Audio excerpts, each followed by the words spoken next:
আসসালামু আলাইকুম ওয়া রাহমাতুল্লাহি ওয়া বারাকাতুহু।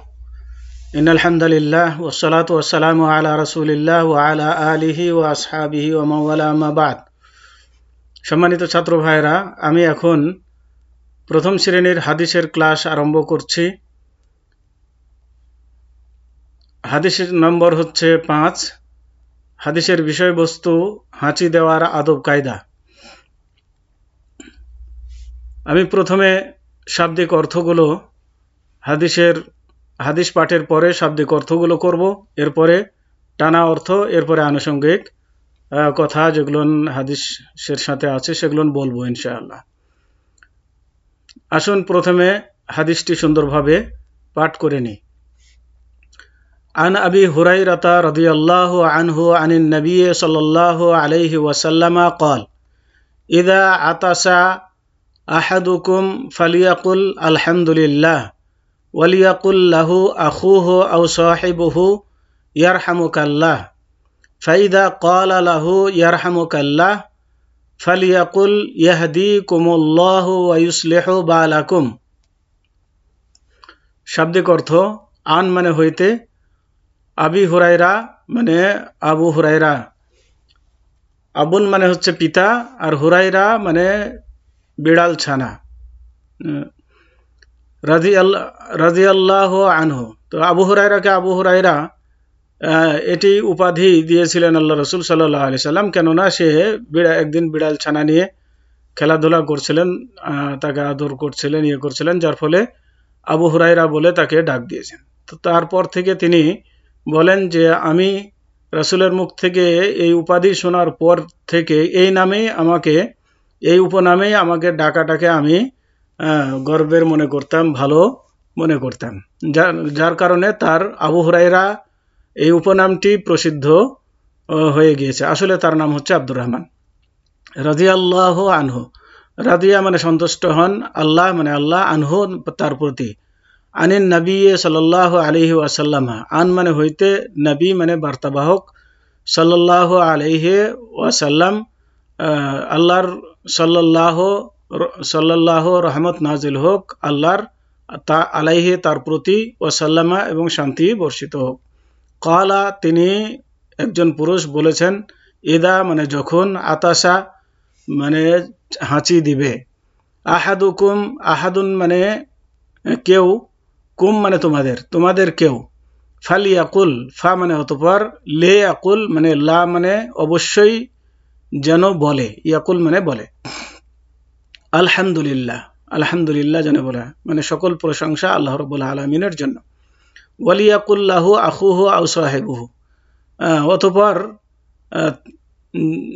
তার জন্য, লাহু মানে তার জন্য, লেয়াকুল যেন বলে, আখুহু মানে তার ভাই, আখু মানে ভাই, হু মানে তার ভাই, আও সাহিবুহু, আও মানে অথবা, সাহিবুহু সাহেব মানে সাথী, হু মানে তার সাথী, তার ভাই অথবা তার সাথী যারা আশপাশে থাকবে, যারা তার আলহামদুলিল্লাহ বলা শুনবে, তারা যেন বলে ইয়ারহামুকাল্লাহ, ইয়ারহামুকাল্লাহ বলবে।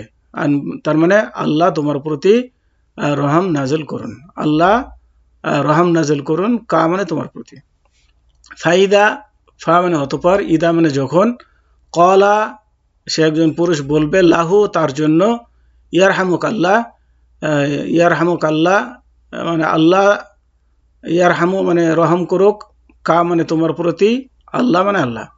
ফালিয়াকুল ফা মানে অতঃপর, লিয়াকুল অবশ্যই যেন বলে, ইয়াহদিকুমুল্লাহ ইয়াহদিকুমুল্লাহ, ইয়াহদি মানে হেদায়েত করুক, কুম মানে তোমাদেরকে, আল্লাহ মানে আল্লাহ, আল্লাহ তোমাদেরকে হেদায়েত করুক। ওয়া ইউসলিহু বালাকুম, ওয়া মানে এবং, ইউসলিহু মানে সংশোধন করুন বা ভালো করুন, বালাকুম তোমাদের বালা মুসিবতকে, তার মানে তোমাদের বালা মুসিবতকে আল্লাহ দূর করুন। এবার আসুন হাদিসের টানা অর্থ। আবু হুরায়রা রাদিয়াল্লাহু আনহু হতে বর্ণিত, নবী করিম সাল্লাল্লাহু আলাইহি ওয়াসাল্লাম বলেছেন, তোমাদের মধ্যে থেকে যখন কোনো ব্যক্তি হাঁচি দিবে তখন সে বলবে আলহামদুলিল্লাহ। তার মানে এভাবে যখন হাঁচি আসবে তখন বলবে, মানে আলহামদুলিল্লাহ হাঁচিদাতা বলবে। আর তার মুসলমান ভাই কিংবা সাথী এর জবাবে বলবে, যখন হাঁচিদাতা হাঁচি দিয়ে বলবে আলহামদুলিল্লাহ, তখন যে ব্যক্তি আশপাশে থাকবে তার আলহামদুলিল্লাহ বলা শুনবে, সে ব্যক্তি বলবে ইয়ারহামুকাল্লাহ, আল্লাহ তোমার প্রতি রহম করুন। তার মুসলমান ভাই কিংবা সাথী যখন ইয়ারহামুকাল্লাহ বলবে, তখন তার জবাবে আবার হাঁচিদাতা বলবে ইয়াহদিকুমুল্লাহু ওয়া ইউসলিহু বালাকুম, অর্থাৎ আল্লাহ তোমাদেরকে হেদায়েত দান করুন এবং তোমাদের অবস্থা ভালো রাখুন। সহিহ বুখারী হাদিস নম্বর 6224। এবার আসুন হাদিস বর্ণনাকারীর পরিচয়।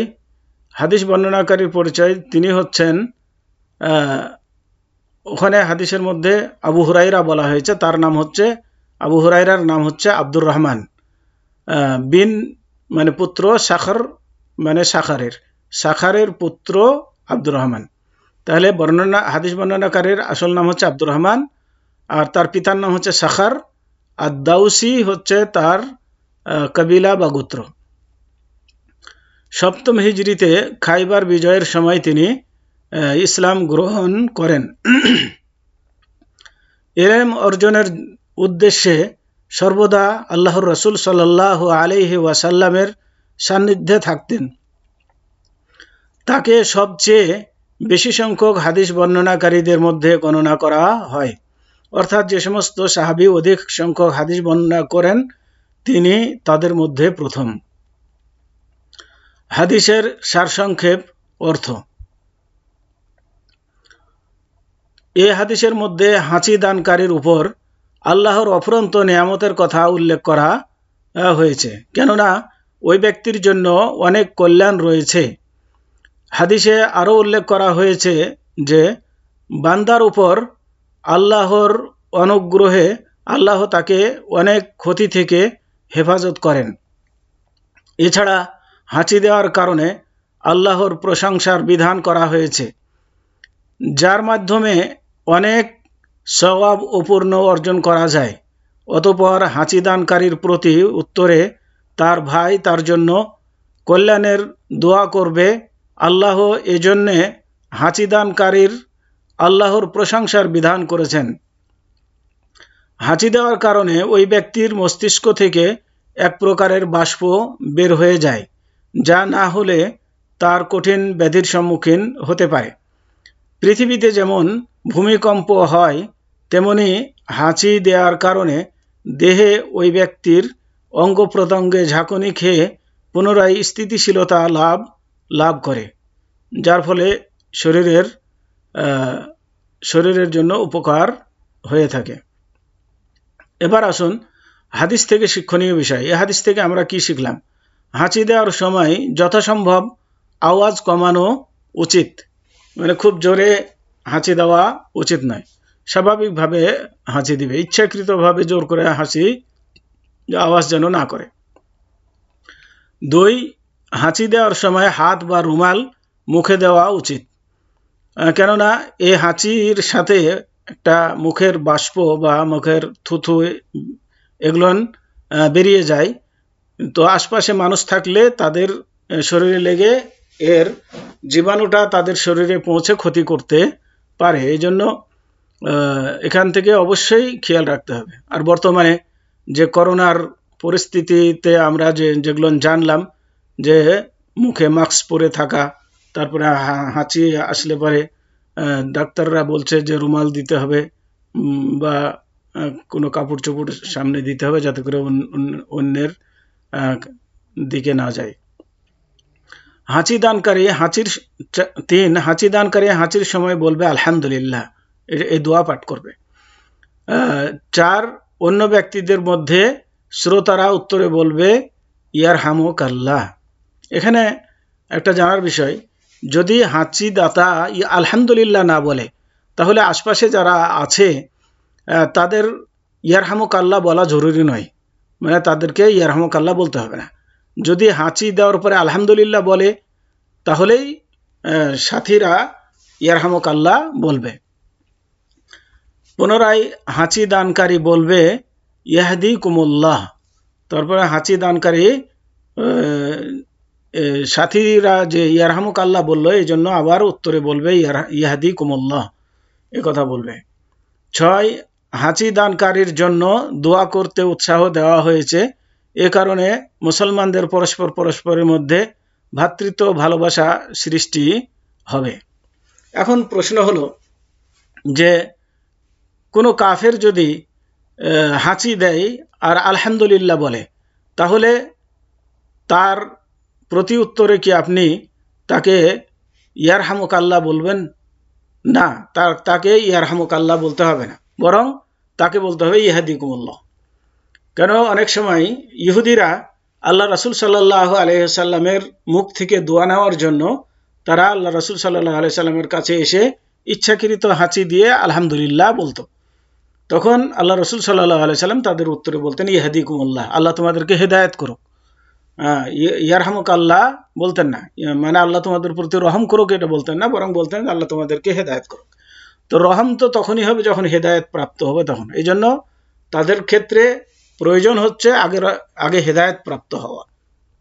এই জন্য বলতে হবে ইয়াহদি কুমুল্লাহ বলতে হবে তাদের ক্ষেত্রে। কোনো কাফের যদি হাঁচি দেয় আর আলহামদুলিল্লাহ বলে আর কোন মুসলমান শুনে, তাহলে সে ইয়ারহামুক আল্লাহ বলবে না, বরং বলবে ইয়াহদি কুমুল্লাহ।